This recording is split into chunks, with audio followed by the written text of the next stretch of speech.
How are you? Good. I'll let my staff get settled. There's a lot of news today, so I look forward to taking your questions. Good to see you. And I have some updates for you as well. Later today, President Trump will address the Business Roundtable's quarterly meeting, where he will tout his pro-growth economic agenda and answer questions before more than 100 of our nation's leading CEOs. In fact, it's the largest attendance ever for this event because business leaders are so eager and encouraged by President Trump's return to Washington. This follows President Trump's roundtable yesterday with the Technology CEO Council here at the White House, where he met with key leaders in the technology industry. And last night, President Trump also held an official swearing-in ceremony in the Oval Office for Sean Curran, who is now the 28th Director of the United States Secret Service. Sean demonstrated unbelievable bravery under gunfire in Butler, Pennsylvania this past July when an assassin tried to kill President Trump. As someone who got to know Sean personally throughout the campaign last year, I can say unequivocally that there is nobody better suited for this important role. And following the confirmation of Labor Secretary Lori Chavez DeRumer last night, the Senate has now confirmed 21 of President Trump's well-qualified cabinet-level nominees, far outpacing the previous administration. And looking ahead, tomorrow, the president will welcome the Taoiseach Micheál Martin of Ireland for the annual White House Shamrock ceremony. And Thursday, President Trump will welcome the NATO Secretary General for a working meeting and lunch. On the economy, February's jobs report was good news for America, particularly our manufacturing sector. The manufacturing sector gained 10,000 new jobs in just 1 month under President Trump. This rebound was led by the automobile sector, where we saw 9,000 new auto jobs created already. That is the most auto jobs added to the economy in 15 months. This was a complete turnaround from the Biden administration, where we were losing an average of 9,000 manufacturing jobs per month last year. Reuters is out with a report that a number of companies are now looking at expanding their presence or bringing their businesses into America because of President Trump's policies. And just moments ago, before coming out here, I saw another report by Reuters revealing that Merck has opened a $1 billion facility at its North Carolina site. This is just the latest pharmaceutical company to boost its U.S. manufacturing in lieu of President Trump's tariffs. This announcement follows Eli Lilly's plans to invest at least $27 billion to build 4 new manufacturing plants here in the United States. And Pfizer has also said it's considering moving their manufacturing overseas right here to the United States of America. As the president has said over and over again, when we purchase products made in the USA, the profits stay here, the revenue stays here, and most importantly, the jobs stay here. And despite the globalist mainstream media's attempts to worry consumers, President Trump will not repeat the trend of past American presidents who broke their promises to the American public and smiled while they stuck a knife in the back of American workers and shipped their jobs overseas. Our country has lost more than 5 million jobs in more than 90,000 factories due to devastating globalization over the last 3 decades alone. North Carolina lost 300,000 manufacturing jobs, including 60% of its furniture manufacturing jobs in the years following NAFTA. And in Michigan, globalist policies destroyed 250,000 jobs, including 40% of the auto industry, which again we know is clawing back because of President Trump's action already. These are harrowing statistics that represent countless towns and families who have been completely destroyed. But the America-last globalist era is ending under President Trump. He will no longer allow our country and our workers, our hard-working American families, to be ripped off. On another very important issue for the president, he continues to work hard to secure the border. If you missed it yesterday, CBP launched an enhanced home mobile app with a new feature, the Intent to Depart, which offers unlawfully present aliens or those aliens whose parole has been revoked an orderly and defined process to notify the U.S. government of their intent to depart the country. The CBP Home app strengthens our mission to secure the border and provides illegal aliens with a straightforward way to leave now before facing much harsher consequences later. A new report from Bloomberg just found that the number of aliens trying to reach our country by traveling through the jungle to Central America dropped a whopping 99% last month.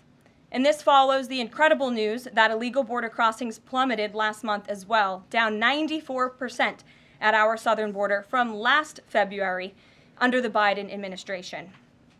As President Trump made clear during his historic address to Congress, we must finish this job and continue to carry out the largest deportation campaign in American history.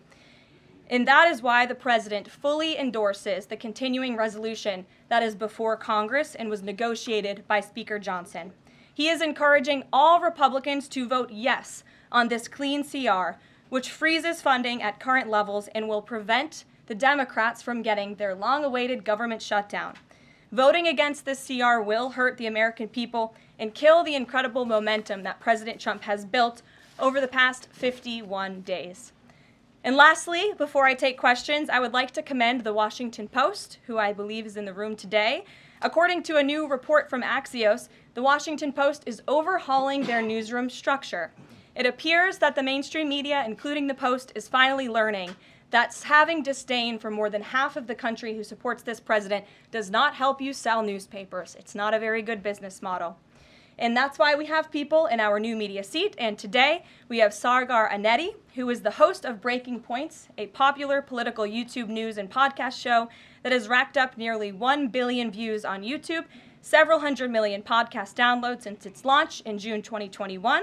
He's also a former member of the White House Correspondents Association, but is now a part of the thriving independent media. We're very happy to have you with us here today. Why don't you kick off our briefing? Thank you. Really appreciate you having me, Caroline. A couple of questions for you, if I may. First on the stock market. So currently it's the 25th anniversary today of the dot-com bubble crash. There's a lot of concern for a lot of Americans right now about the state of the economy. President Trump has refused to rule out a recession. Secretary Lutnick, however, has told us there will not be one. So can the White House just tell and assure Americans today that there's not going to be a recession?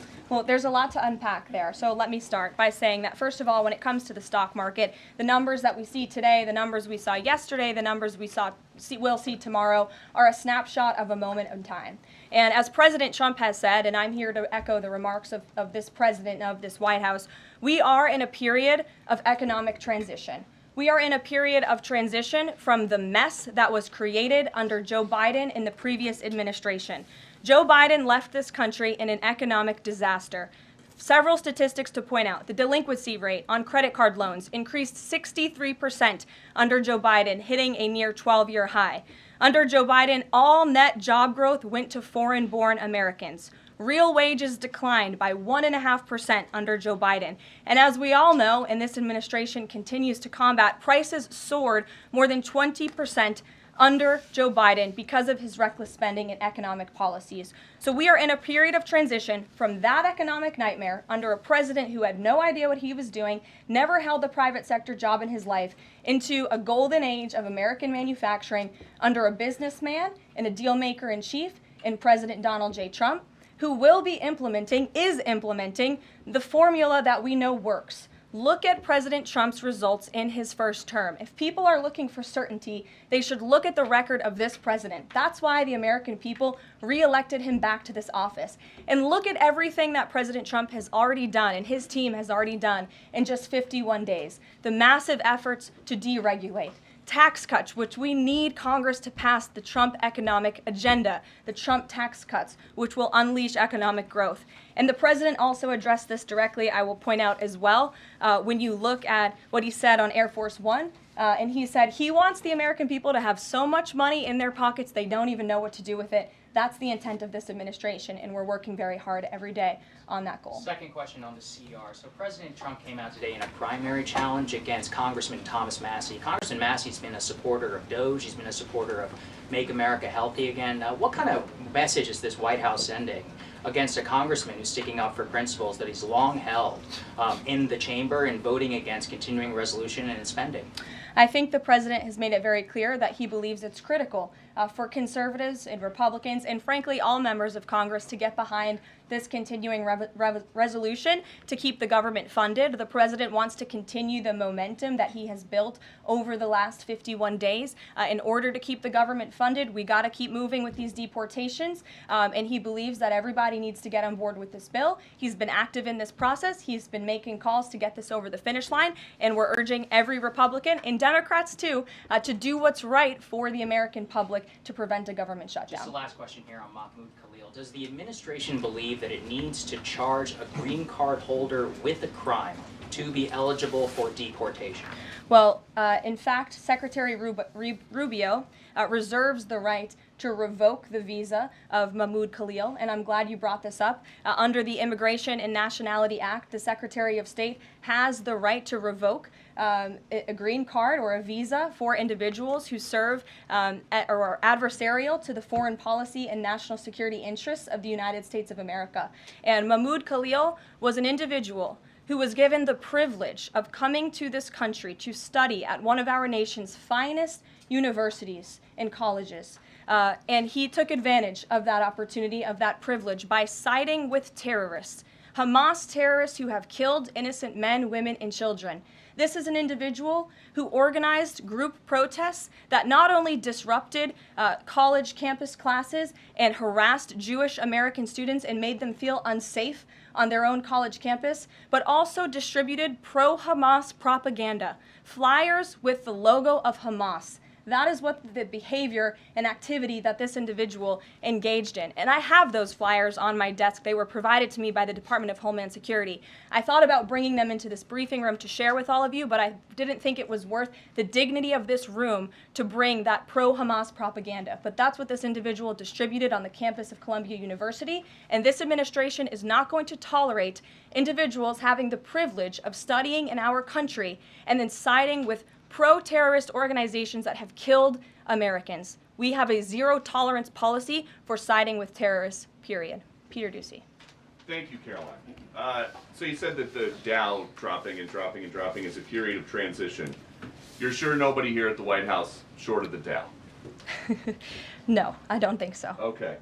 But is there any concern here that it's going to be harder to ask certain federal workers to retire if they look at their retirement accounts and they're getting robbed every day? Well, I'm glad you brought up workers, because that's exactly who President Trump is looking out for with his America First trade policy and his America First economic agenda.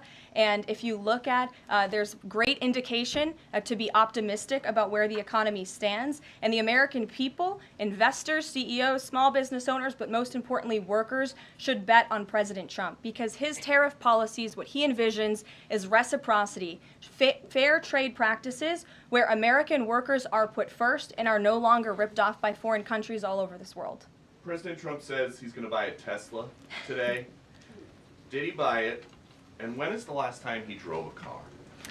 That's a very good question. I have heard the president remark that he misses being able to drive, that luxury of driving his own vehicle, although the beast is nice, but he is going to be viewing a Tesla that is making its way to the White House complex now, I can confirm. Perhaps the press pool today will have an opportunity to witness this very exciting moment later this afternoon, but a Tesla is on its way here now, and we'll see if the president likes it when he checks it out. So they're bringing him a Tesla to look at, and if he likes it, he's just going to buy it. You know, he's intent on, he's definitely going to buy one, but he'll take a look at it when it gets here later this afternoon. Full retail? Yes, full market price. Kelly. Can we talk about Canada? What is the status of President Trump having a conversation with Mark Carney? Mm-hmm. We have seen the president use the term governor to refer to Justin Trudeau. Will that moniker also go to Mr. Carney going forward? And is the decision to increase the tariffs, is that based on a specific economic metric that he looked at? Is it impulse? How would you describe his reaction to candidates? The president has not yet spoken to Mr. Carney, not since I checked, which was just moments ago. but certainly his phone is always open to leaders who wish to speak with him. As for the tariffs, the president made his position on this quite clear with the statement that he put out. And it was a retaliatory statement due to the escalation of rhetoric that we've seen out of Ontario, Canada. The president saw the premier, Doug Ford, make an egregious and insulting comment threatening to shut down electricity for the American people, for hardworking American families. He made that threat. The president saw that and has an obligation and a responsibility to respond accordingly and represent the interests of the American people. So he has made the decision to add a 25% tariff. So now steel and aluminum tariffs will come into effect tomorrow at the rate of 50%. And our steel and aluminum industries have actually applauded these tariffs because, again, they know it's going to grow their industry here. It's going to allow them to export more steel that is made right here in the United States with American workers. Egregious and insulting are your words here, but that's what many Canadian leaders have said about the actions President Trump has taken toward Canada. And what do you think the timeline is for speaking to Mr. Carney? Because normally a sitting president speaks to a close ally very quickly when there's new leadership. Well, the president is, again, responding to the fact that Canada has been ripping off the United States of America and hardworking Americans for decades. If you look at the rates of tariffs across the board that Canadians have been imposing on the American people and our workers here, it is egregious. In fact, I have a handy-dandy chart here that shows not just Canada, but the rate of tariffs across the board. If you look at Canada, since you brought it up, American cheese and butter, nearly 300% tariff.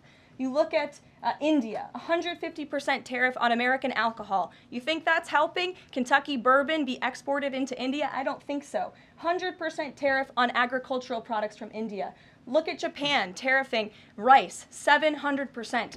President Trump believes in reciprocity, and it is about dang time that we have a president who actually looks out for the interests of American businesses and workers. And all he's asking for at the end of the day are fair and balanced trade practices, and unfortunately, Canada has not been treating us very fairly at all over the past several decades. To the woman in the purple, because I saw you were making a face at my previous answer, so what's going on?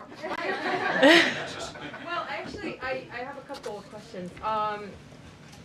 At the core of pro-Palestinian protests on college campuses and elsewhere is a demand to end the war in Gaza, a goal that this administration actually supports and has pursued.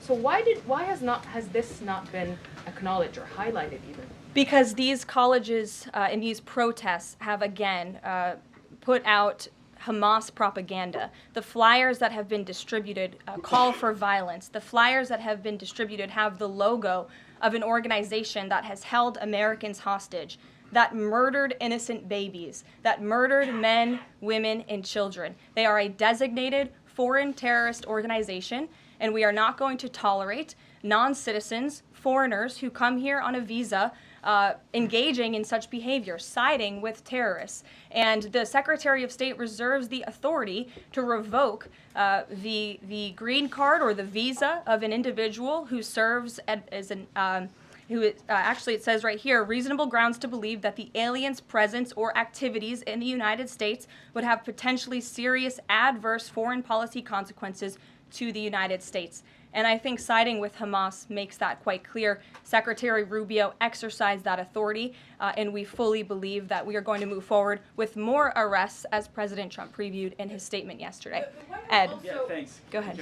So are there conversations between the administration and the Canadians going on over this tariff? Because the Ontario Premier says the next step is to cut off electricity to the U.S. And the president put out a statement after seeing those comments and said that it would be there would be grave consequences imposed on Canada if they think about shutting off electricity for the United States of America and our citizens. And the president is also determined to ensure that we are depending on American electricity, not the electricity production of foreign nations, including our allies in Canada. As for conversations, there is continued correspondence between the president's team, particularly Secretary Lutnick, and the Canadians as well. And in the market reaction, how do you sell to the American people then, after they're looking at what's happening in the markets this week, and say that the tariff policy long term is something good? Well, just think about what the tariff policy long-term will do for our country. I think many of us probably grew up in small towns. I know at least I did, and the main street in my small town looks a heck of a lot worse than it probably did decades ago before I was alive. At least my parents and grandparents tell me so. And I know many Americans feel that same way. What the president envisions for this country is for the United States of America to be a manufacturing superpower, where there are American factories and businesses owned by Americans, producing goods that we are exporting to the rest of the world. Those revenues will stay here. It will increase wages for people here in our great country. It will ensure our national security, and it will boost the morale of the American people to have thriving industries again. Think about Detroit, Michigan. Think about North Carolina, as I mentioned, that used to have a thriving furniture industry that no longer exists because of the globalist trade policies of previous and past administrations. And the American people gave the president a tremendous opportunity to restore American greatness and restore our manufacturing dominance, and he's intent on doing just that. John. Thanks, Caroline. Two questions for you. First, on the CR, you put up on the screen the president's message to Republicans to support this continuing resolution. Is there outreach to Democrats? Because what we've seen since the beginning of the fiscal year is that in order to get a continuing resolution, you need bipartisan support and you need compromise. Well, right now, we are focused on House Republicans and on the House, because that's the first step, as you know, John. And so the president has engaged in correspondence with House Republicans, whipping votes and getting them to a yes, which I understand has been pretty successful this morning thus far. And so, again, the president is encouraging Republicans especially, but again, as I said, all members of Congress to vote to continue funding this government so we can continue the business of the American people, which elected President Trump to do. And then on financial markets, we've seen this decline yesterday. We see it today as well. It seems that the read on the president's policies is one in which they do not have confidence in his trade tariffs policy. They do not have confidence in what the president said to Fox News over the weekend, that he didn't rule out the idea of a recession. What is your read in terms of the decline that we've seen over the last week and a half in financial markets? Well, I think there's actually a lot of reason to be confident, and many people do feel confident. Just look at the nearly $2 trillion in private investment that this president has secured. Look at the comments made by the CEO of Apple, one of the biggest companies in this world, who said that he is bullish on the future of American innovation under the leadership of President Trump. Look at CEO confidence. According to the Conference Board measure of CEO confidence, in Q1 2025, under the leadership of this president, it jumped to its highest level in 3 years, from cautious optimism to confident optimism. If you, again, look at the $2 trillion in investments from some of the biggest companies in the world, look at the jobs report last Friday, as I also cited in my opening remarks.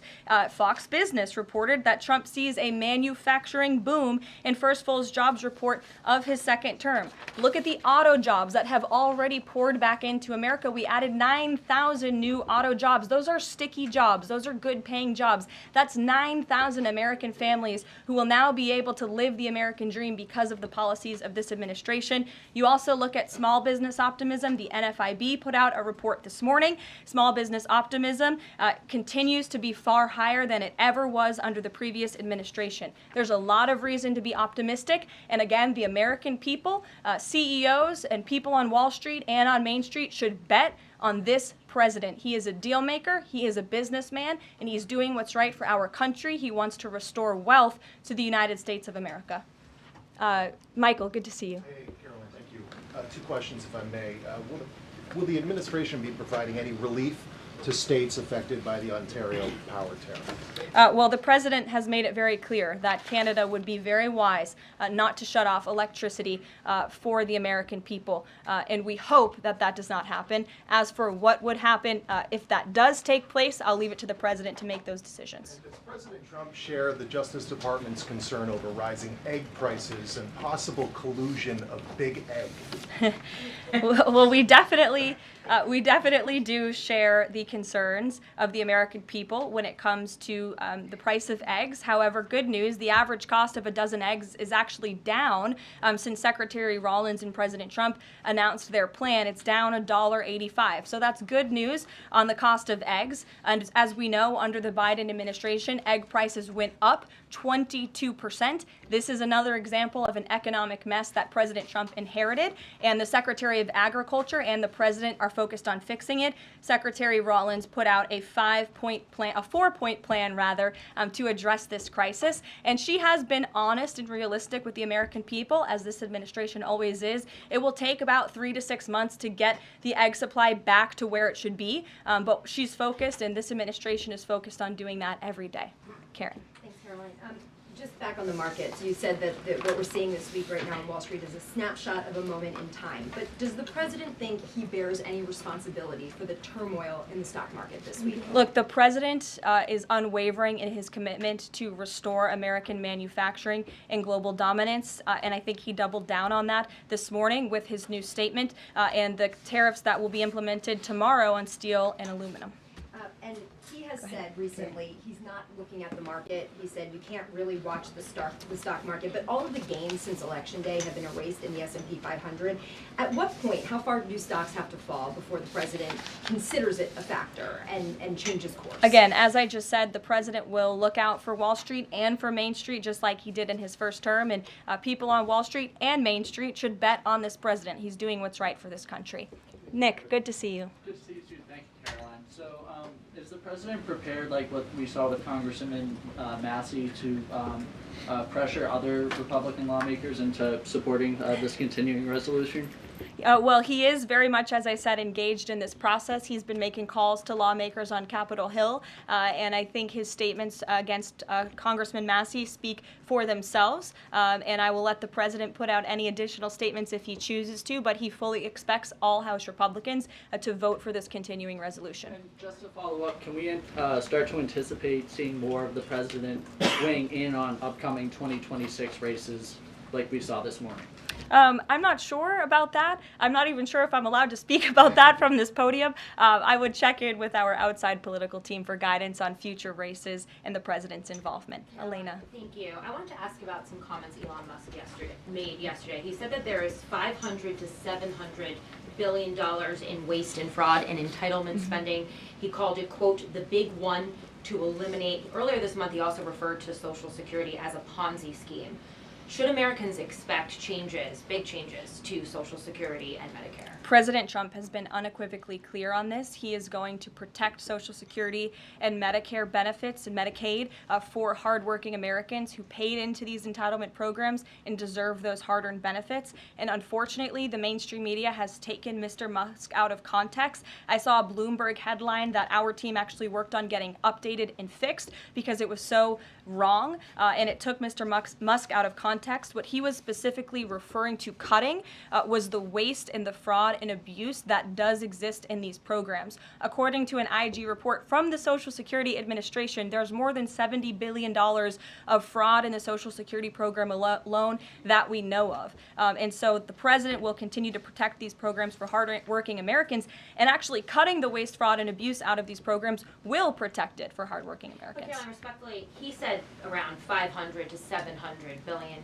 There was no evidence to claim that, and also if that is the case, that would represent more than a third of what Social Security paid out last year, maybe 20% of Social Security and Medicare. Again, if you read his full quote, he said, "We think," so it's an estimate based on what he's seen. He's not saying definitively, he's saying that's what DOJ suspects and thinks. And that's exactly why DOJ was created, to ensure that we are investigating the fraudulent spending, the wasteful abuse across our federal government. And I would remind everybody in this room that 77% of the American people support this effort by Elon Musk and DOJ to identify such waste, fraud, and abuse. Caroline. Go ahead. Thanks, Caroline. You're welcome. If we could just step back for a second. When President Trump last addressed the BRT when he was on the campaign trail, his big push was on tax cuts.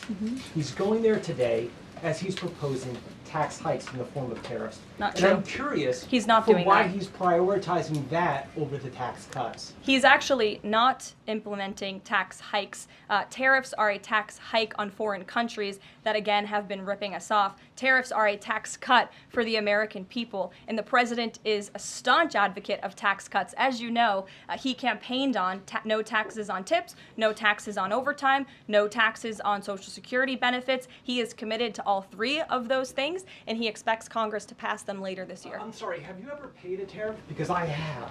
That's They it. don't get charged on foreign companies, they get charged on the importers. And ultimately, when we have fair and balanced trade, which the American people have not seen in decades, as I said at the beginning, revenues will stay here, wages will go up, and our country will be made wealthy again. And I think it's insulting that you are trying to test my knowledge of economics and the decisions that this president has made. I'm now regret giving a question to the Associated Press. Mary, go ahead. Hey, Caroline, I have two if that's okay. The first one was on Russia, Ukraine. I know Special Envoy Witkoff said yesterday that Zelensky apologized in his letter to Trump. Can you share any more about that letter and what else might be interesting from it that we don't know? Yes, the president did reference that letter, as you're saying, in his joint address to Congress. And I do have an update. As you know, Secretary of State Rubio and our National Security Advisor Mike Waltz have been negotiating with the Ukrainians today in Saudi. They will be providing a full readout of that meeting very soon. But I can assure you and everybody here and the American people that the news we've received from that meeting throughout the day and the president has been briefed on is positive. This meeting has been productive. I will let Secretary of State Rubio and our National Security Advisor speak to the specifics of what has taken place today when they are ready to do so when the meeting concludes. Lindsay, go ahead. Thank you, Caroline.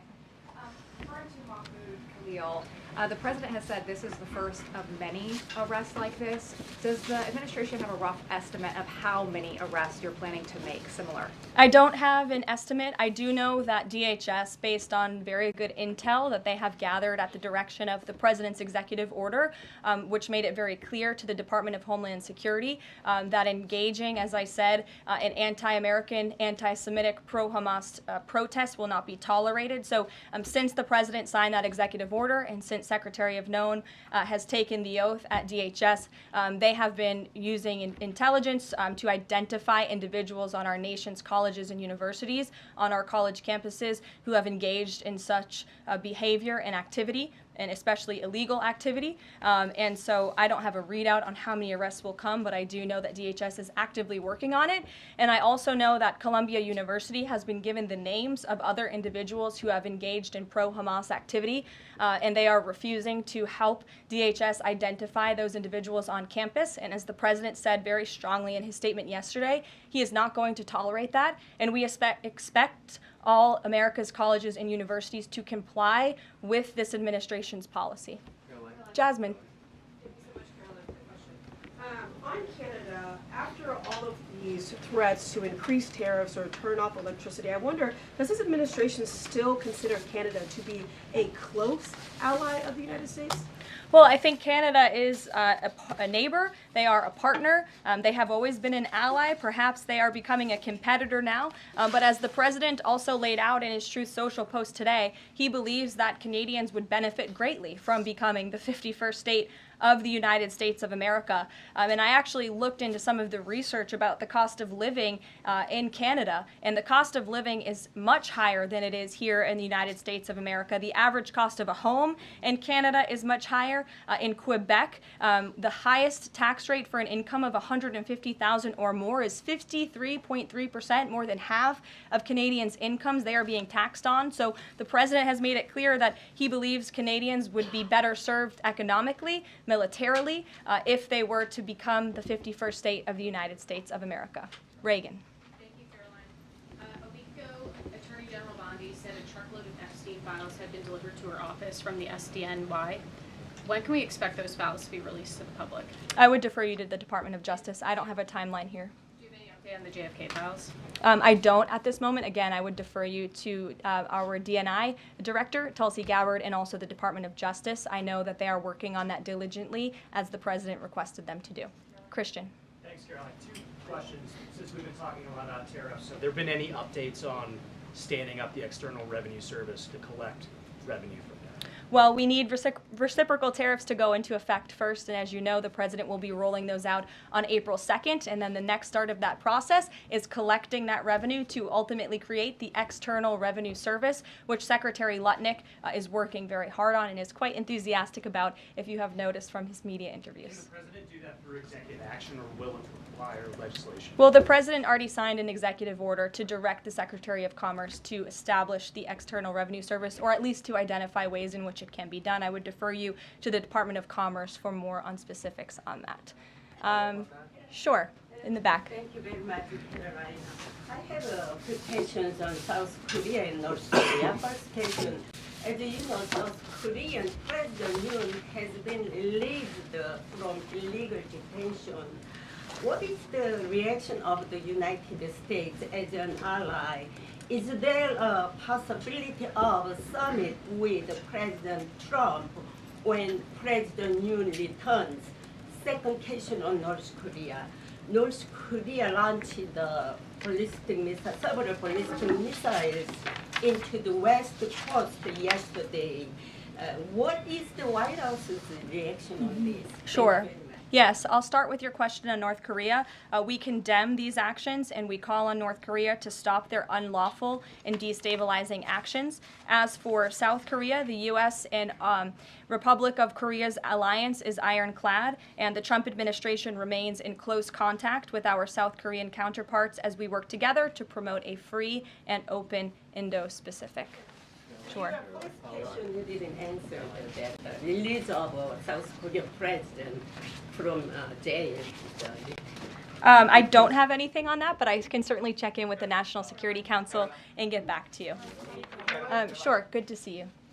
Press Secretary, many are concerned about the validity of President Biden's official actions and also his pardons of the possible criminal actions of individuals such as his family members and Liz Cheney, as information is emerging that many of his official actions were auto-signed, possibly even the pardons, and without his knowledge or consent.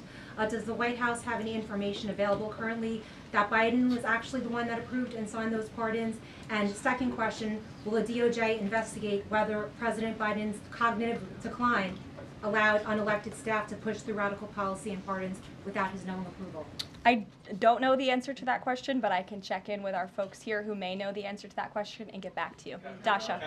Dasha, go ahead. Caroline, you did a great job articulating the vision that President Trump has for what his tariffs, he believes his tariffs can do in terms of bringing jobs back to the United States. I asked you last week about how much Americans might need to buckle up for some short-term pain, a conversation that with the President and Treasury Secretary Scott Bessent have had with the people. I'm wondering,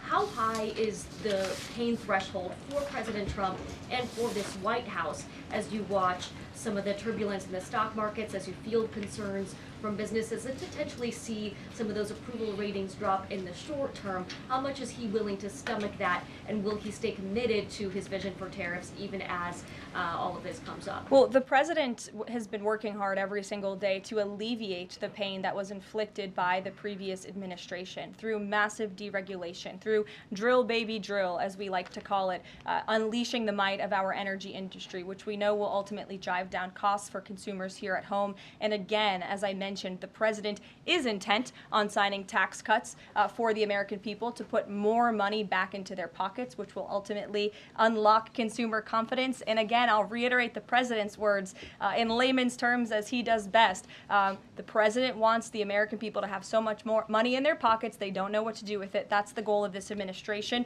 through tariffs, through tax cuts, through deregulation, and through unleashing the potential of our energy industry. I have two more quick notes before I wrap up. April 28th, I can confirm that the Philadelphia Eagles will be here at the White House to celebrate their Super Bowl victory. I know there was a lot of fake news about an invitation that wasn't sent or was sent. We want to correct the record. We sent an invitation. They enthusiastically accepted, and you will see them here on April 28th. And lastly, on a sad note, I would like to express our condolences to Fox News and to the entire Fox family who did lose a cameraman, Craig Savage, who passed away at 61 years old told recently, a very tragic death, an individual who was a great man and covered this building for many, many years. So the entire press office, the communications office here wants to express our condolences with his family and also with Fox News. And I'll see you guys later. Perhaps you'll see the president in a Tesla later this afternoon. Have a good one.